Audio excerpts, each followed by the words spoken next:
I had a bad habit of over explaining and giving excuses when I needed to say no to somebody. Do you do that? You say things like, "Oh, I'm so sorry. I would love to, but I can't because," or "I'm sorry. I just have so much going on right now." I used to do this all the time because I thought if I gave somebody a good enough reason, they would accept my no. What I finally realized is that I was doing the exact opposite. The more I explained, the more I gave people something to negotiate. So I learned this the hard way with my own daughter and her dog. I said I didn't or couldn't watch the dog. I started giving her all my reasons, and she sobbed every single one of them. Next thing I knew, I was watching a dog I did not want to watch. If you're a recovering people pleaser like me, I want to share with you what has been working for me lately. What an actual no sounds like when you stop trying to convince everybody that you're allowed to have one. Hi, I'm Shonda. If you're learning how to set boundaries without feeling guilty every time somebody is disappointed, then you're in the right place. So, why do we make excuses when we want to say no? We don't just say no, we give a because and then a laundry list of excuses. I think at the root of it is the people pleaser in many of us. We don't want to disappoint. And so we think that if we can build a strong enough case, give them strong enough reasons, that they will see it our way and just accept our no. But usually that just gives them room to negotiate. So for me, I know I've got one daughter. If I say, I can't do something because her answer is, oh, well, mom, I can take care of that for you. Or she'll find a reason or a way to handle all of my quote unquote excuses. So, what I've been doing lately are two different things that have been working. And so I'll share them with you because if you're struggling with this too, then hopefully try one of these and maybe they will work for you. So, the first thing is very simple.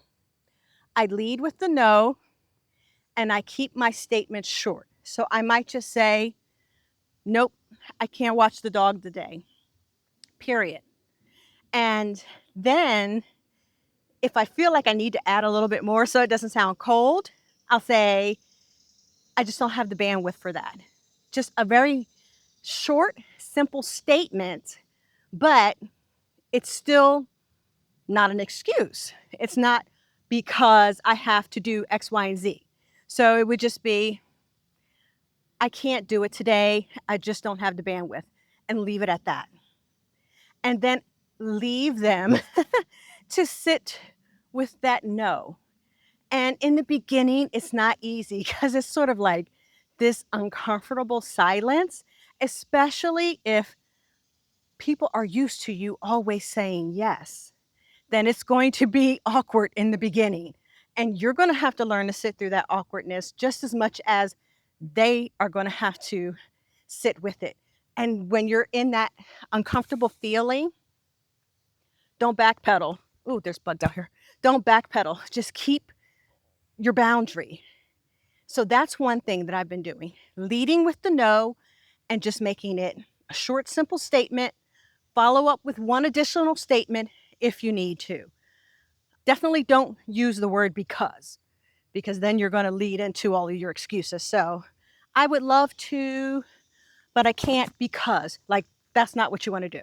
Just, sorry, I can't do it today. It just won't fit into my plans. If you need to give an extra sentence.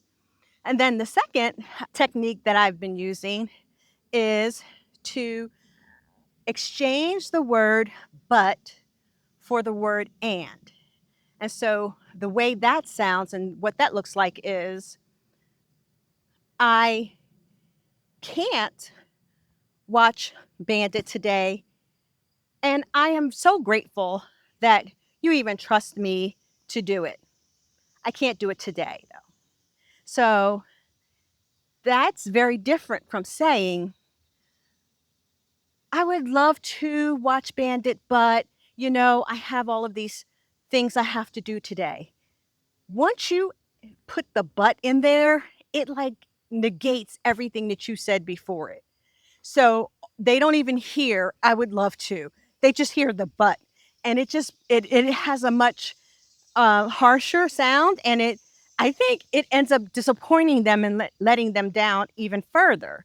So if somebody is wanting you to do something that you don't want to do, sorry, that's just not going to work for me right now, and we can catch up later. If somebody's asking you out to lunch or something, sorry, that's not going to fit into my schedule, and we can catch up later, or we can talk later. But just putting the word and in there, it's like two things can be true at the same time versus putting the word but in there, which it kind of negates the first part of the sentence, everything before the but. So I've been putting those two things together, not giving excuses, leading with the no, putting the word and in instead of but. And I've been noticing a difference. In the beginning, like I said, it's kind of awkward because people are like, who is this new person? But I'm finding that it, I'm not going to say it ever becomes 100% easy, but it does get easier. Because, like, when you are needed and you have responsibilities, sometimes you do feel torn with saying no. That's a very real thing. I know that happens to me often with my mother. I am the sole caregiver for my 91, or she's almost 91 in a couple weeks, year-old mother, and she has dementia. She lives with me. She relies on me for everything. Dementia shows up in her memory for the most part. It doesn't show up in like inactivity. She still has a ton of energy and she wants to always be on the go. And so I find myself needing to say no to her more than is comfortable. I'm just sharing it with you because this is like real life, and I'm walking this out and practicing these skills as I'm hoping that you will too.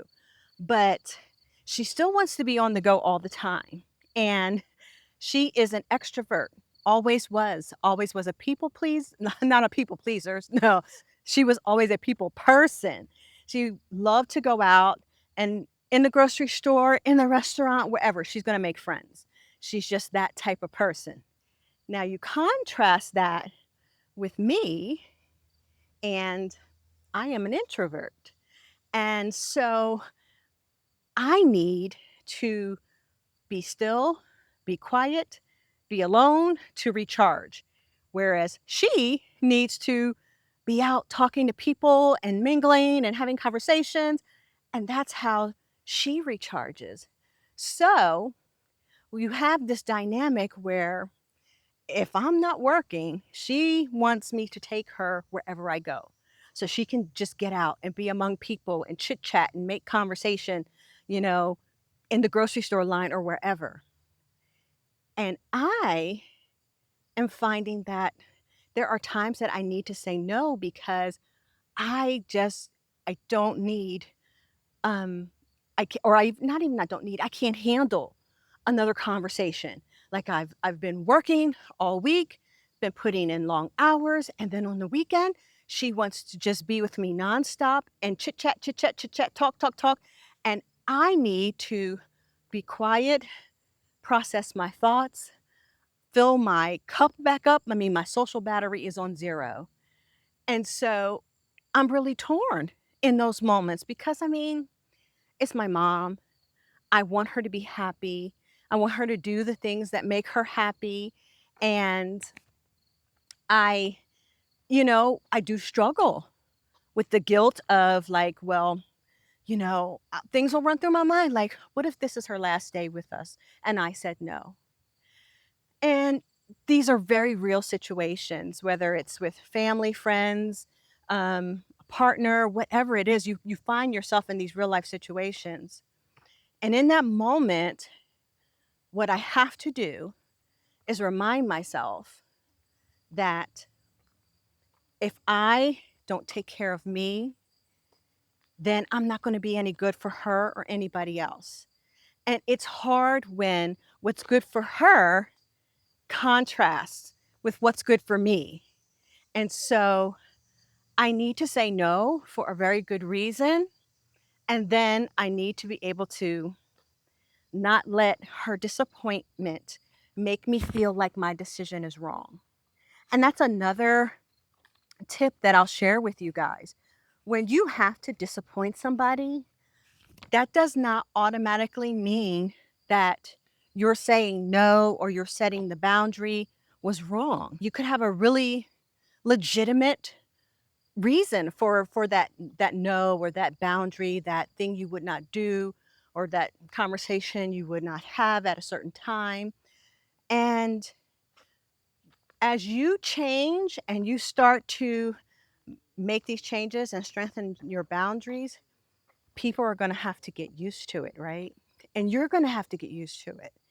And you're going to have to get comfortable with the idea that just because you're not responding the way somebody wants you to, it doesn't mean that your decision is wrong automatically.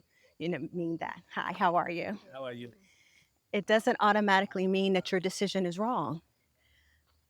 If you know that this is something that you need to do for yourself, you're going to have to practice, and it'll get easier the more you do it, but you're going to have to practice being okay with their disappointment and letting that person regulate their disappointment, not owning their emotions, feeling like you have to regulate their emotions or are responsible for their emotions. And that's going to make a huge difference in, how you are able to walk this out, because you don't want to let, I mean, that's just another trap, right? That's just another trap of being a people pleaser, is like feeling that you're responsible for their emotions. And so you don't want to let yourself fall into that trap either.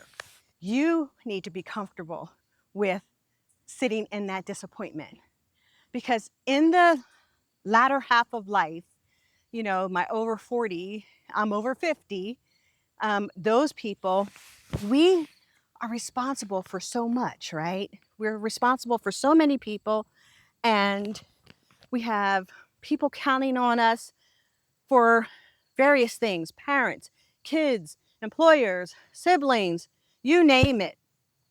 It's an extensive list.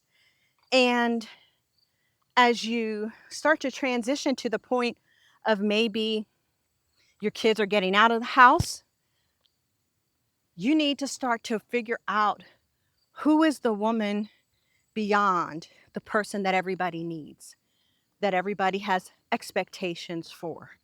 And this is a step in that direction. I wish I had learned earlier how to say no, um, not give in to people pleasing tendencies, because you're not really being honest with yourself or honest with the other person. But you do better as you know better, right?